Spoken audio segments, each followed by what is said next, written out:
This Sunday, Costa Ricans go to the polls to elect their next president, 2 vice presidents, and 57 lawmakers. Chinese President Xi Jinping met with Argentine President Alberto Fernandez on Sunday. Both heads of state addressed ways to enhance exchanges and cooperation.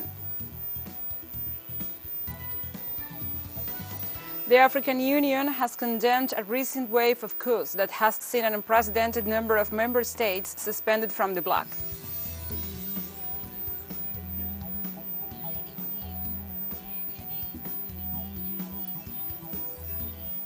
From the headquarters of TeleSUR English in Havana, Cuba, this is From the South. I'm your anchor, Gladys Quesada.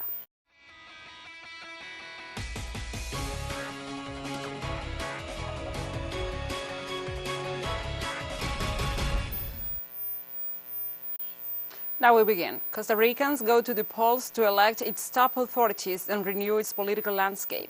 Our field correspondent, Esteban Cerdas, has more on the voting day.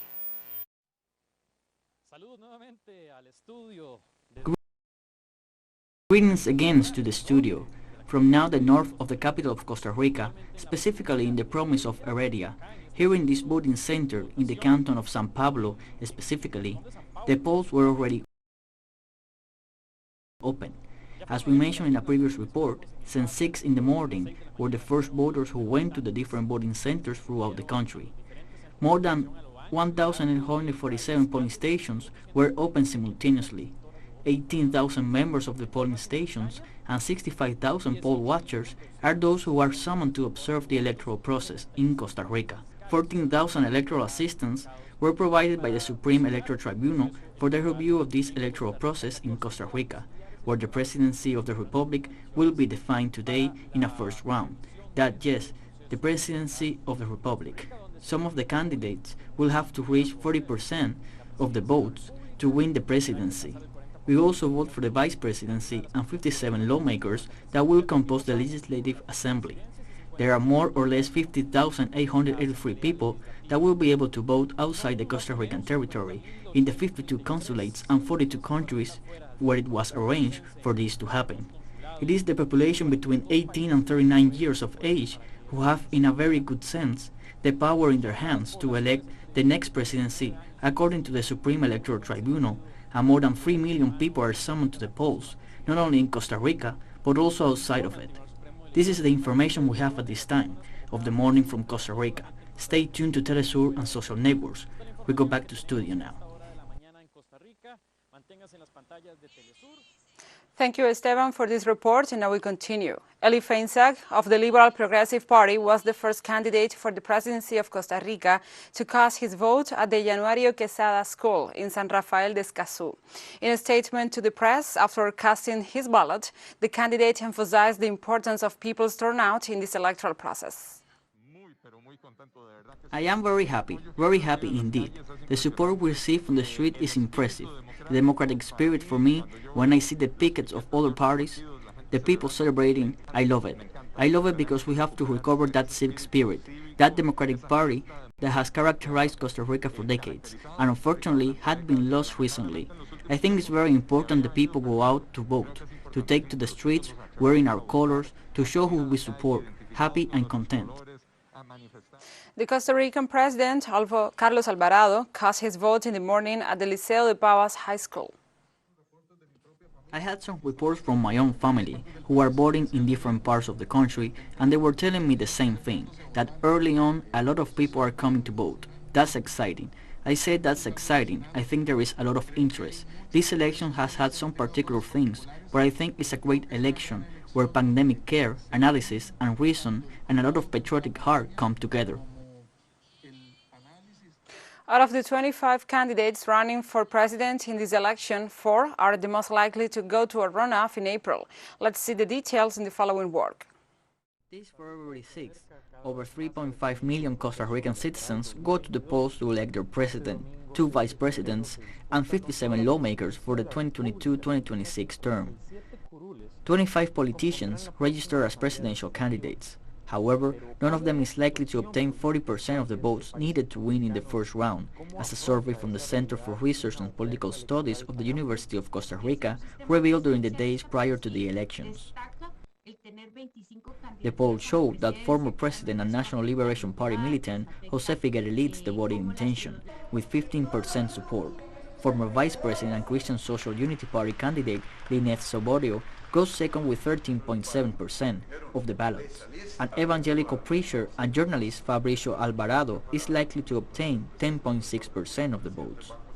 Jose Villalta, the candidate of the leftist Broad Front, is likely to win 7.6% of the ballots, and the Economist and Democratic Social Progress Party militant Rodrigo Chavez will have about 6.2% of support. 12 other candidates have preference levels that are not significantly different from zero. The political campaign focused on economic issues and comprised proposals such as taxing free zones and reducing the value-added tax.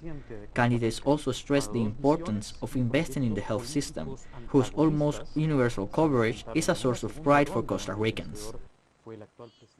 Let's take a short break now. Join us again after this.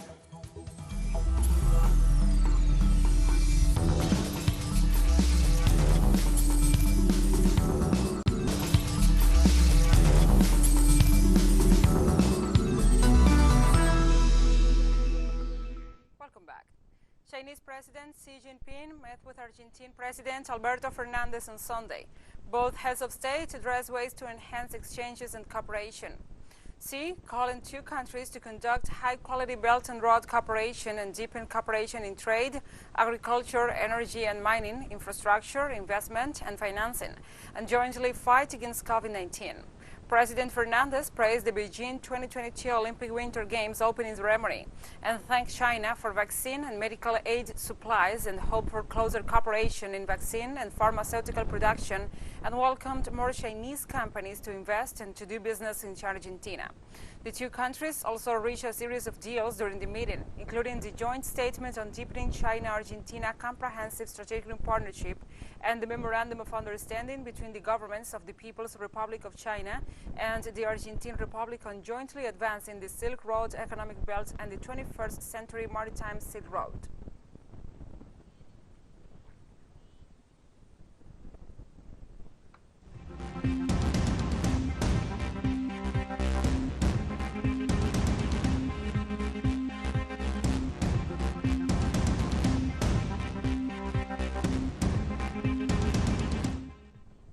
Venezuela celebrated the Day of National Dignity, so called in the homage in the honor to the civil-military rebellion in which the then Lieutenant Colonel Hugo Chavez was part of a movement that attempted to change the direction of the South American nation.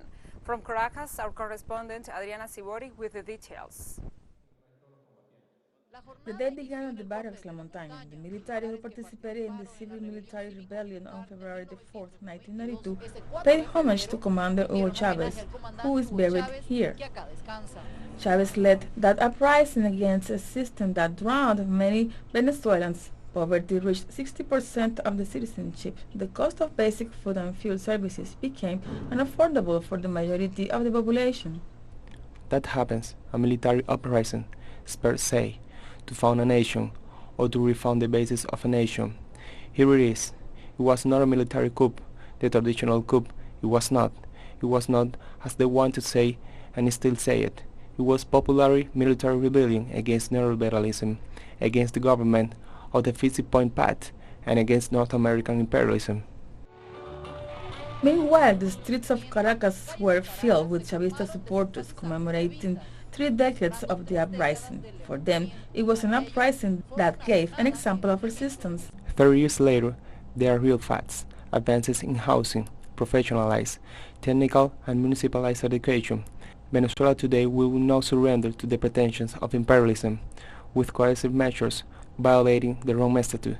They have condemned the people of Venezuela with unilateral measures, with international blockades. But we will win. There are young people who produce. There are young people who, in the midst of the economic war, have put on the share of dignity from the field, but also the youth of the companies and industry said that we will not render the homeland. Soldiers welcomed the citizens in the march in the homage to that civic-military union that was born in that uprising of 1992. It remains in force. The people is there. The people prove it. We are in the streets, and always when the revolution calls us, the people come out to defend their rights, to defend their homeland, to defend Venezuela. It was an event that marked the social and political life of Venezuela, and it is still recalled today. Adriana Sibori, TeleSUR, Caracas. Thank you, Adriana, for this report. And now we continue. This weekend, protests are taking place in over a dozen Brazilian cities, demanding justice for Moise Kabangambe, a Congolese immigrant who was brutally murdered at his workplace. Shortly after demanding he be paid his back wages, our correspondent Brian Muir has more details. In over a dozen cities in Brazil and around the world, protesters took to the streets to demand justice for Moise Kabangambe, a 22-year-old Congolese immigrant who was tied and beaten to death behind the kiosk he worked in Rio de Janeiro, shortly after demanding 200 reais in back pay. We are here to demand justice for our brother. I am an immigrant from Angola. They can't do this. Our brother died, and we can't remain silent about this, because if we do, it is going to happen again. In São Paulo, thousands of members of the African immigrant community, the Brazilian black movements, unions, and working-class social movements gathered to block off Paulista Avenue, show their solidarity, and express their outrage at a racist double standard in which security forces, including the police officer who owns the Tropicalia kiosk where Moise worked, act as if the lives of black people are dispensable.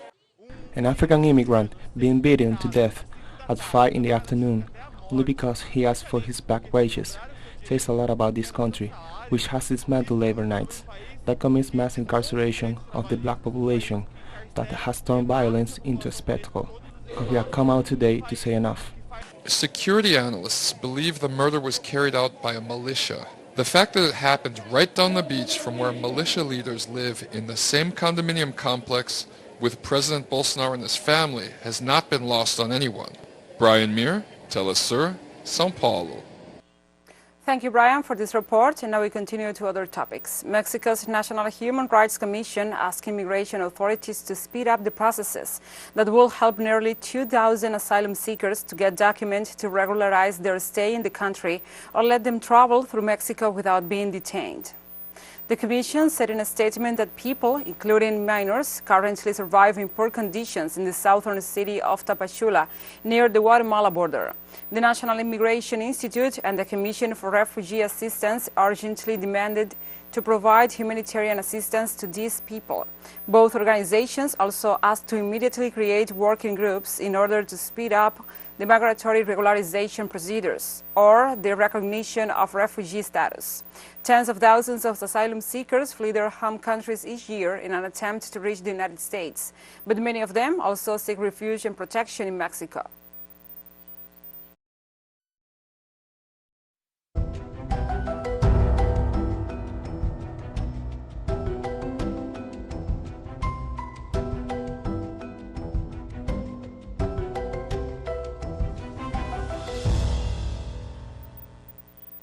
Three people were reported dead in southern Madagascar on Sunday after Cyclone Batsirai made landfall, leaving a trail of devastation including collapsed buildings, power cuts, and flooding.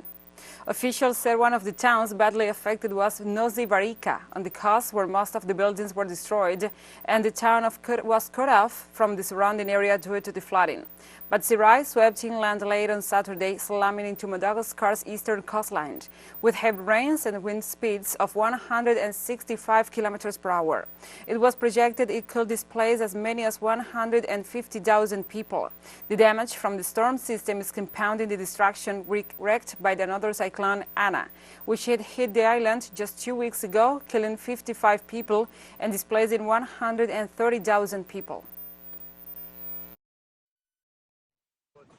Here, almost 95% of the city has been destroyed, not to say 100%. As we can see now, the road is cut off, the sea has risen. We implore the state to come and help us as soon as possible. Many houses have collapsed. We can't say how many people are affected because we are all affected. Menagerie is completely destroyed. No matter where you go, everything is destroyed. Let's take a final short break now. Join us again after this.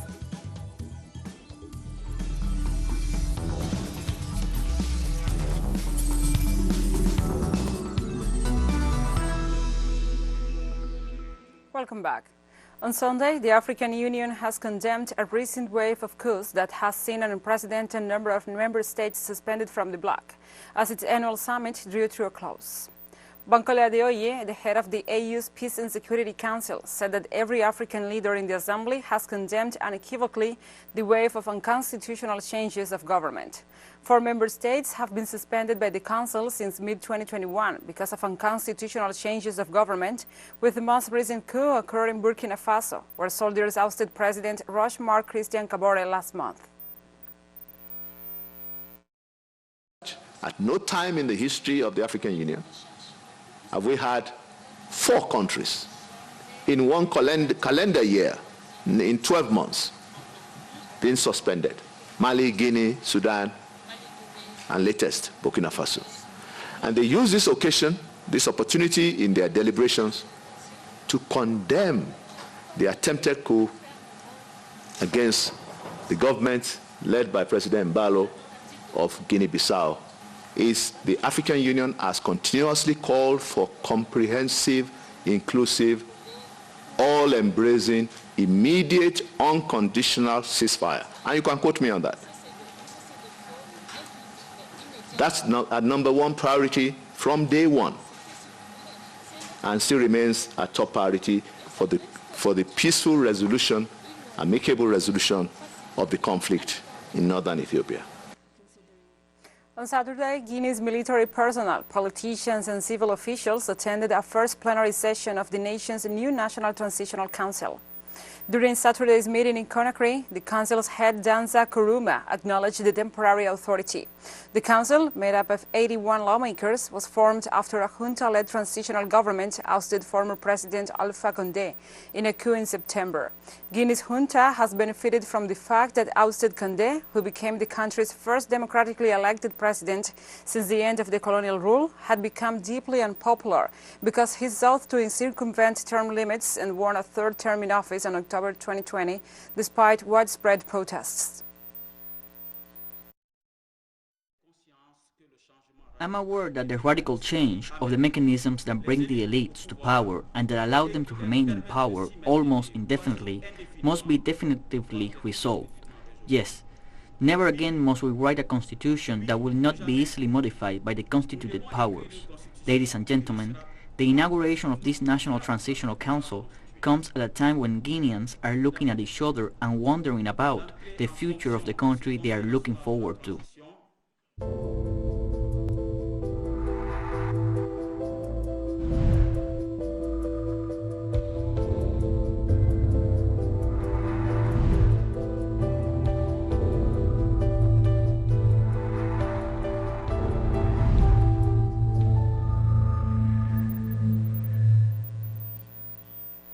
Now we move on to other topics. Brazil has recorded the highest number of COVID-19 fatalities since the beginning of the pandemic in 2019. The South American country of 213 million people is one of the worst affected in the world by the pandemic.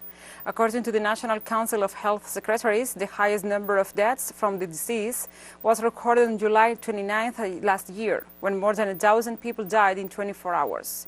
The health agency recognized that currently the number of deaths could be higher due to problems on data exchange and collecting in Rio de Janeiro and Sao Paulo. Nowadays, Brazil is in the 3rd place worldwide as the country with the highest number of SARS-CoV-2 deaths, with more than 26 million confirmed fatalities and also the cases, and nearly 700,000 deaths.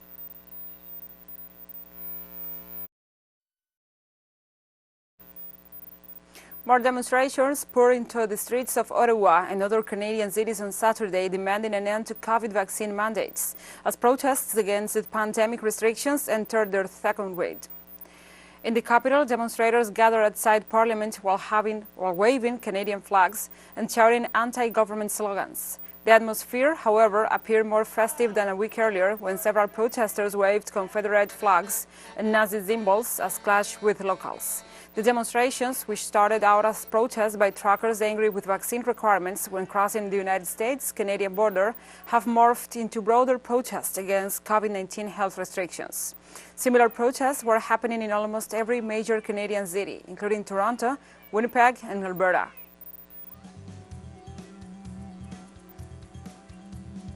And we have come to the end of this news brief. But remember, you can find these and many other stories on our website at telesurenglish.net. And also, if you feel so inclined, please join us on social media for all the latest news. We are on Facebook, Twitter, Instagram, and Telegram. For TeleSUR English, I'm Gladys Quesada. Thank you for watching.